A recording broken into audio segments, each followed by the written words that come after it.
I'm now going to pass the mic over to a lovely little gang of people. We've got Imbi Pyman, Ben Bryan, Chris Trupp, and Jordan Frith, who are all members of the National Suicide Prevention Officers Lived Experience Partnership Group. So all of them have been really deeply involved in the development of the national strategy and now also the National Suicide Prevention Outcomes Map. So they're going to talk us through some of that experience.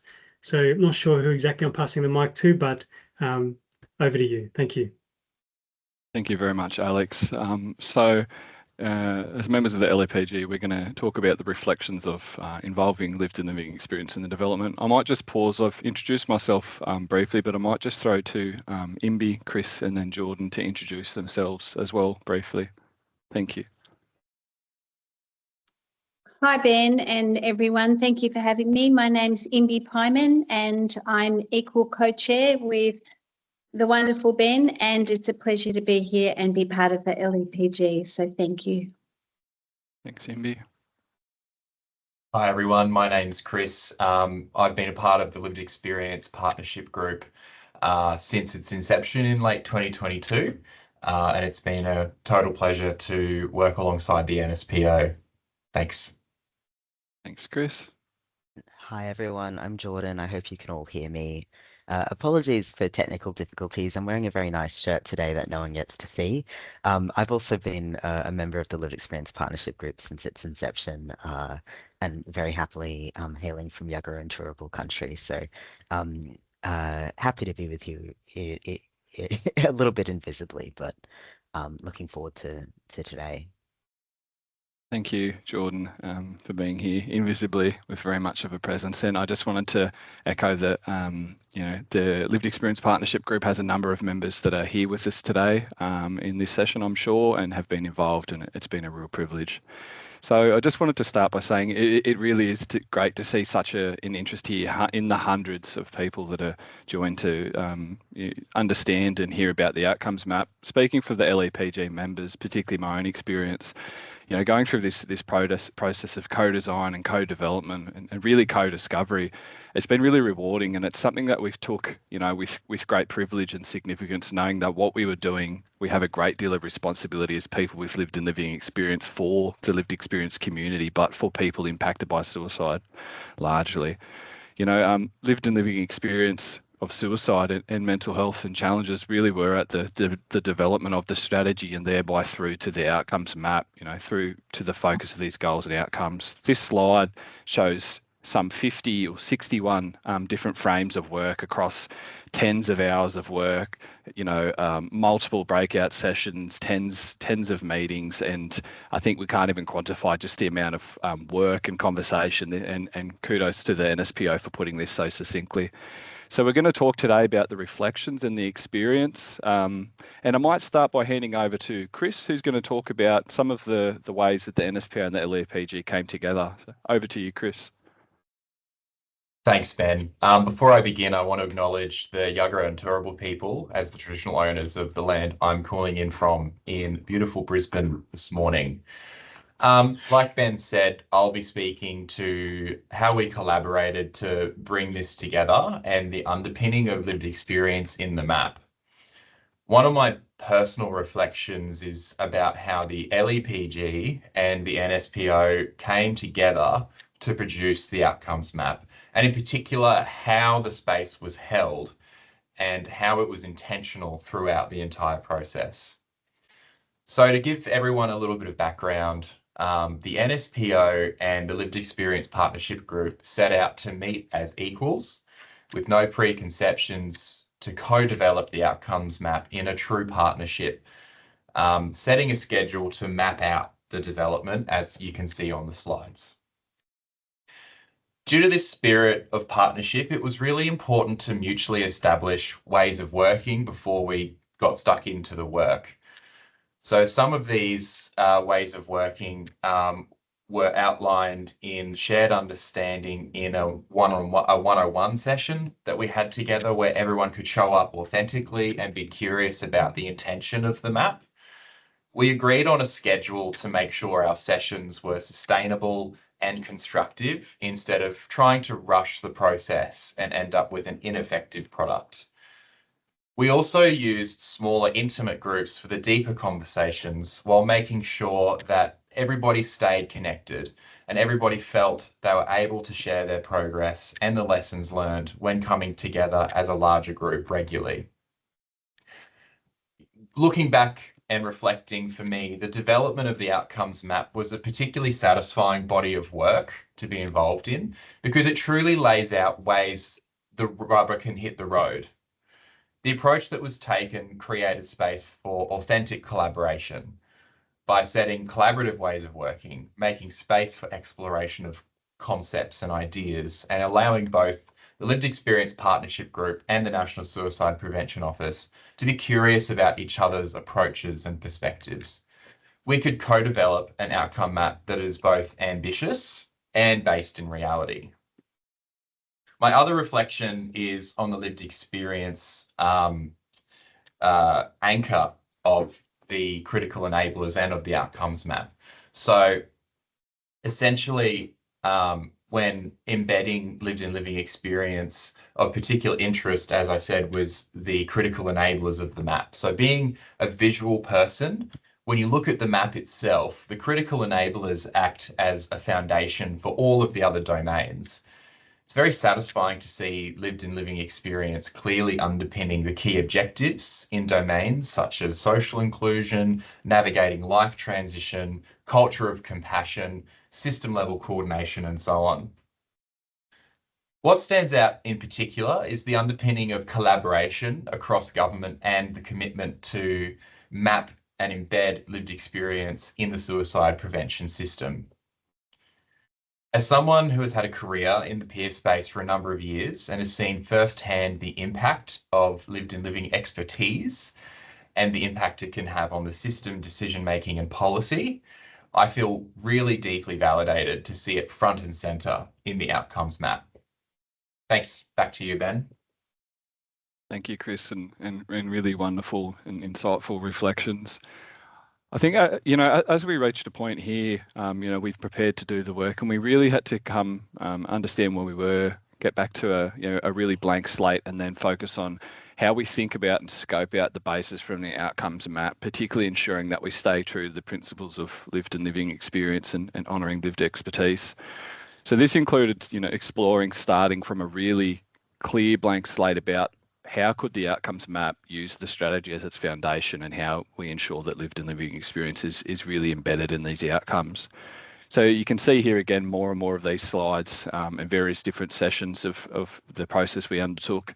And we took, I suppose, really meaningful time and really good, robust conversations about how we unpack that and explore what our individual understandings of it were, given that we're a really diverse lived experience partnership group. We then moved sort of from an individual understanding and then a group's understanding into really where we conceptualize the first, what I've called the paramount outcome stage, which is where we started to really think about how these outcomes translate to both our diverse contexts as individuals and communities, but also within the sector and the suicide prevention sector and within the workforce. Importantly, reflected on how the language can actually influence engagement. We know that for some people, particularly within sectors, that language is really important, both the impact for people, but for services and systems. And I think this is where we started to really firm up and understand the direction. I'm really happy to throw to Imbi, who's going to talk to exploration of those breakout sessions and some of the domains. Imbi? Thanks, Ben. And just to also say, like Jordan, sadly, I'm having enormous technical difficulty today. So this is from my phone. So thank you for putting up with that. And very typically with the NSPO, they've been trying to help me with that too. And special thanks to Michael. So look, thank you, Ben. For myself, the domains of prevention and support resonated strongly. Throughout both, and particularly with the time afforded in the breakout sessions, we were able to share the stories, the experiences and the knowledge to drive the conversation in a very real and very person-centred way. Support and what works and is available is often driven by circumstance or even just good luck, and that's something that needs to change. An example for our family and for our youngest son was an extraordinary police officer who worked in sexual assault and who for many, many months checked in regularly to see how we were coping and who provided tangible and meaningful connection when we needed it the absolute most. Before his life unravelled, that same son won his primary school public speaking competition, where he told the story that many of you may already know. It's the one where the old man walking along the seashore watches a child hurl one starfish back into the ocean after it had been washed up on the beach. There were hundreds. When he speaks to the child and he says, "Why bother? There are too many to save," the simple response was, "Well, I can save that one," because every story matters. My son and our family were a saved starfish, and we were lucky. That is why measuring the outcomes that matter to people matter.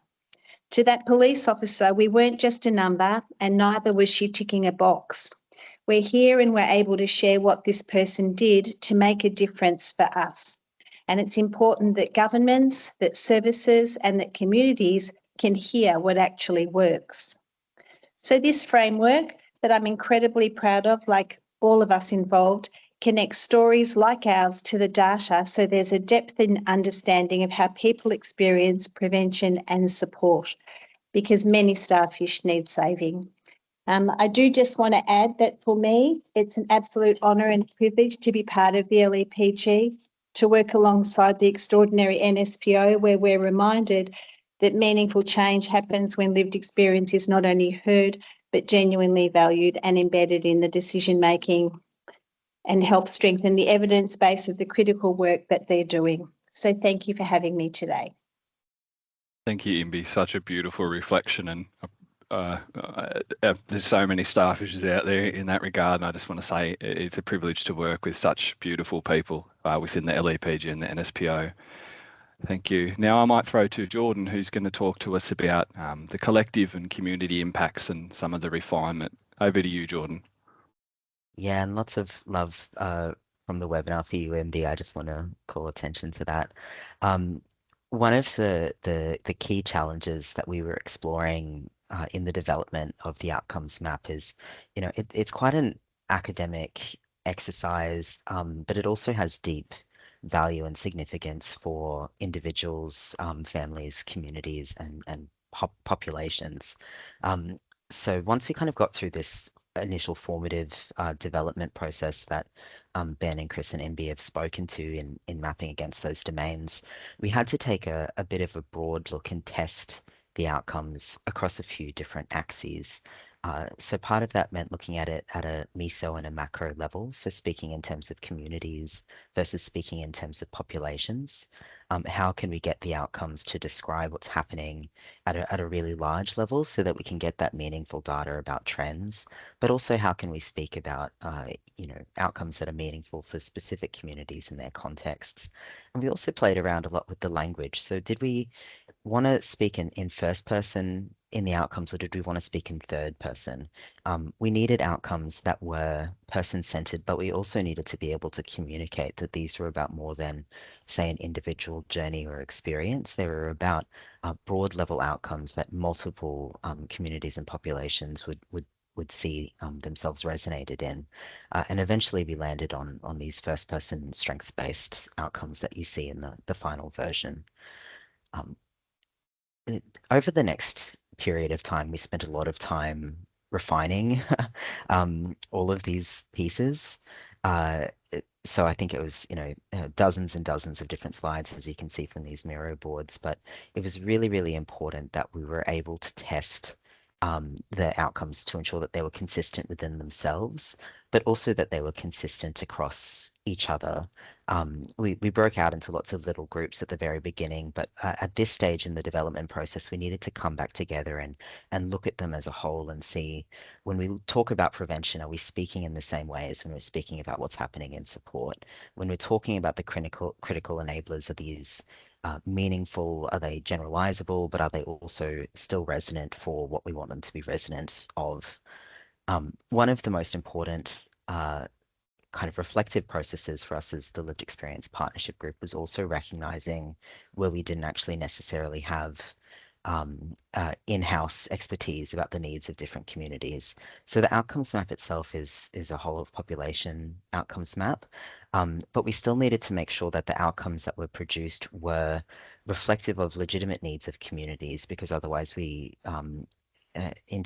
unintentionally embed these cycles of disadvantage and marginalization that we see in some large-scale data collection. And this is where the consultation approach really shone.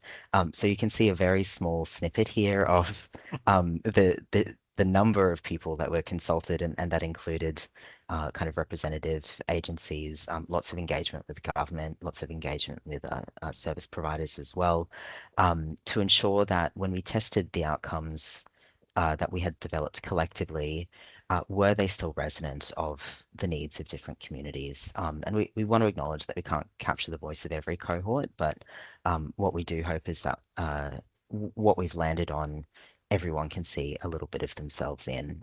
So I'll throw back to my Lived Experience Partnership Group colleagues to close us out. Wonderful, and thank you to the LEPG members that are here with us today.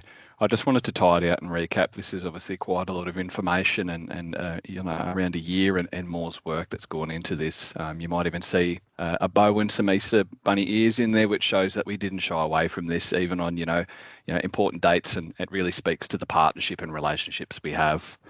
We might move forward, just conscious of time. Just a quote here from the lovely Chris who's just spoken, which I think really speaks to the collaborative nature of the relationship between our group and the NSPO, but also the outcomes being strengths-based and person-centred.